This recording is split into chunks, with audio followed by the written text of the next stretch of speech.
Hey gang, it's JC and this is the Daily Dose for Monday, May 16th, 2011, a combined venture with Mind Active in beautiful downtown Brentwood. Some great television history up there in the archives.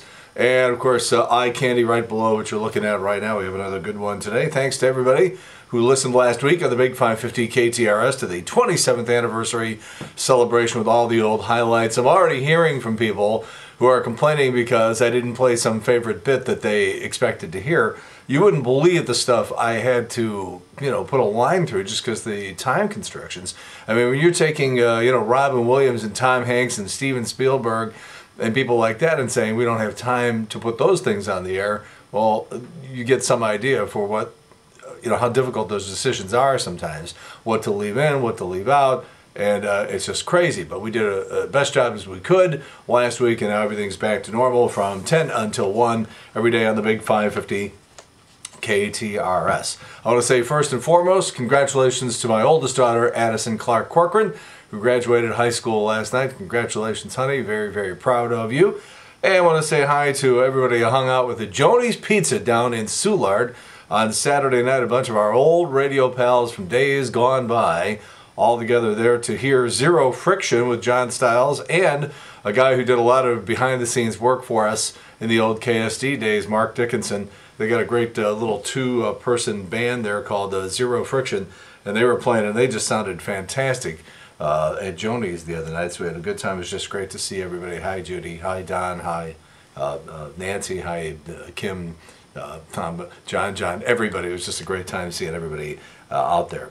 Well, I don't know about you, but I'm starting to get very, very irritated by the play of our St. Louis Cardinals. This is really becoming frustrating, and the fact that they lost 3 over the weekend to the Cincinnati Reds makes it even more bitter of a pill to swallow. And then we have to cap the whole thing with a shouting match that looked like it was going to turn into a brawl.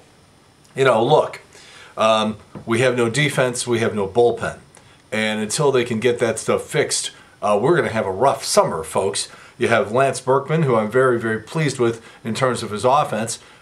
He's not terribly defensively, but look, Lance is playing in too shallow. He's playing in shallow because he has no arm, and he knows it. But the ball is getting hit over his head, and he can't catch up to it. You have, the Cardinals are 15th out of 16 teams in defense. Ryan Theriot has got to be better at shortstop. I'm a little disappointed. I like the guy, but I'm disappointed. Tyler Green needs to go back to the minor leagues and get some more ground balls. Okay, he's not ready to play infield on the major league level. You have rundowns. You have rundowns. The ball's being thrown all over the field.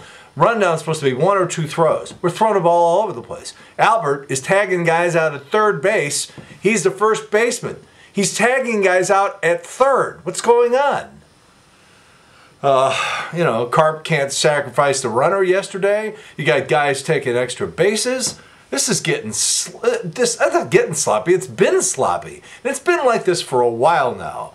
You don't win championships with bad defense and no bullpen. Somebody do something, okay? The fans here are very, very loyal.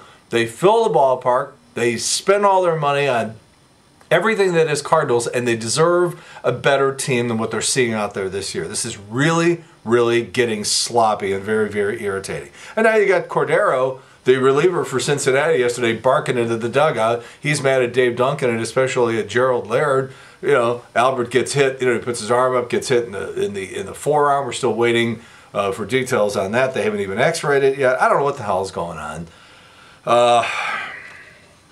Play better baseball, please. Fox Theater.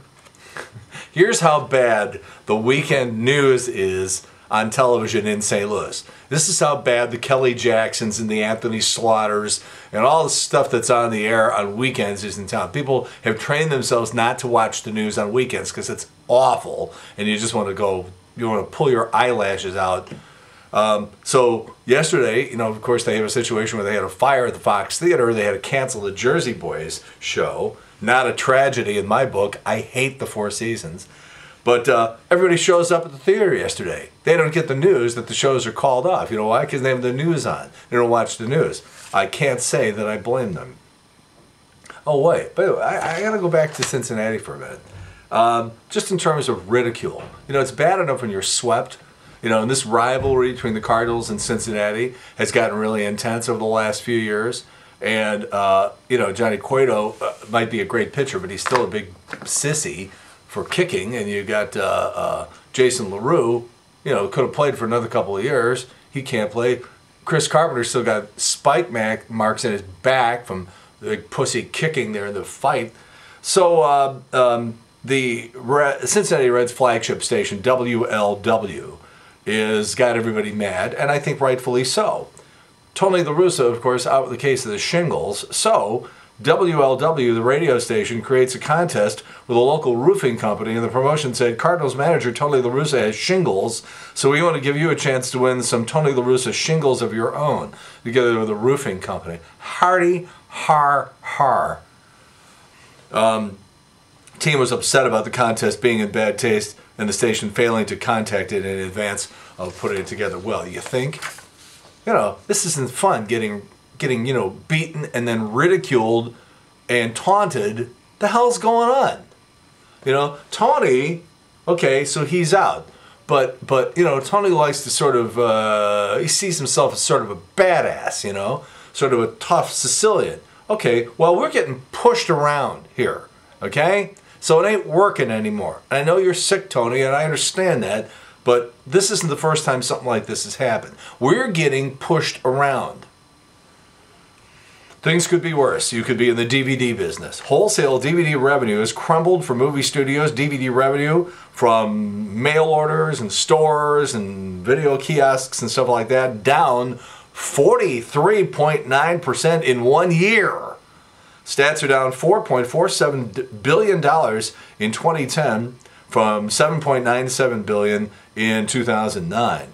Growing digital and streaming services from Netflix, as well as improving video-on-demand services from cable and satellite, and various operators have taken a toll on the DVD business.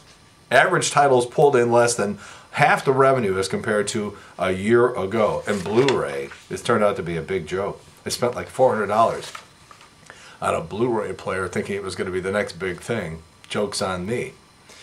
All right, let's talk about some of the things that you can watch on your television, and that includes Ashton Kutcher replacing Charlie Sheen.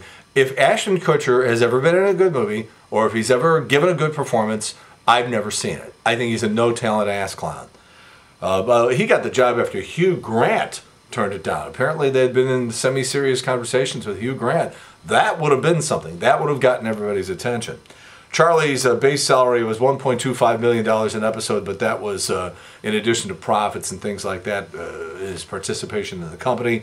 We'll see what Ashton Kutcher makes. Rumors are between $650,000 and $1 million an episode. Second time this month, Jesse James gets A-Hole of the Month award. Now he's saying that when Sandra Bullock used to make these wonderful speeches when she would get these, you know, various awards like an Oscar and stuff like that, she would always dedicate it to Jesse James, her husband, because he had her back and all this sort of stuff.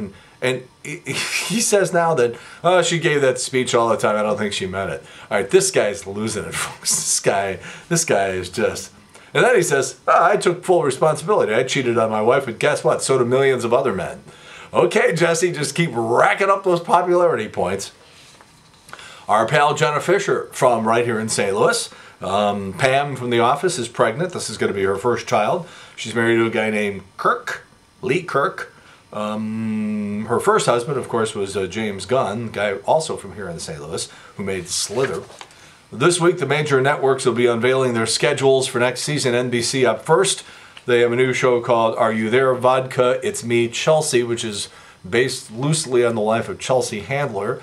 A new sitcom with Amanda Peet, Free Agents with Hank Azaria, The Playboy Club. It's a drama about a Chicago Playboy Club set back in the 1960s. Sounds like they're trying to glom onto the whole Mad Men thing. Also, a new TV show called Smash with Deborah Messing and Catherine McPhee. It's supposed to be sort of like Glee for adults. Up All Night, sitcom with Christina Applegate, Will Arnett, and Maya Rudolph. I'll watch anything with those three people in it. And Whitney, a relationship comedy based on the stand-up comedy of Whitney Cummings. She's going to be one of the next big things here over the course of the next few years. The shows NBC is not bringing back include Outsourced, Law and Order Los Angeles, The Event, and The Chase. Big questions as to what's going to happen with Sunday Night Football, because I don't know if you're like me, I don't think there's going to be any football until about October 1st. NBC says they do have some sort of a backup plan. Meanwhile, William Shatner is out of a job. Bleep, my dad says, has been canceled, as well as The Defenders and Mad Love. ABC cutting Brothers and Sisters, No Ordinary Family, and Mr. Sunshine with Matthew Perry, which gives him just enough time now to go back into rehab, which is what he has done. Katie Couric's last night anchoring the CBS Evening News will be Thursday. They'll rotate some other anchors until Scott Pelley takes over permanently on June 6th. Marlee Matlin is facing a $50,000 tax bill, so she has found out that life's two certainties are death and taxes. Oh boy. It was on this date in 1966. The Beach Boys released their masterpiece album Pet Sounds. You want to hear some great music? Get the Pet Sounds Sessions. It's available online, and it's basically all the outtakes and stuff like that. We used to play stuff like that, various songs, just the vocal tracks and stuff like that, and people lost their minds. The stuff is just great. Pet Sounds Sessions. If you're a Beach Boys fan, you got to check that out because it's great stuff. All right, JC's Eye Candy today. Well, as I said, congratulations to my daughter Addison, graduated high school yesterday. Over the weekend, Sheryl Crow gets an honorary degree from Mizzou, and so she shows up to get it. Got the pictures of her in a cap and gown. That's right below what you're looking at right now on Eye Candy. All right, so that's it. Back on the air now with we got to come up with all new stuff instead of the lame old anniversary stuff. So we got to come up with new stuff. Trish and I will be there every day from 10 until 1 on the Big 550 KTRS. We hope you get a chance to listen and check out KTRS.com in addition to JCOnTheLine.com, which you're looking at right now. That's it. JC's Daily Dose for Monday, May 16th, 2011, a combined venture with Mind Active in beautiful downtown Brentwood. In the meantime, we beat this one to death. Whoops. See you later. Bye.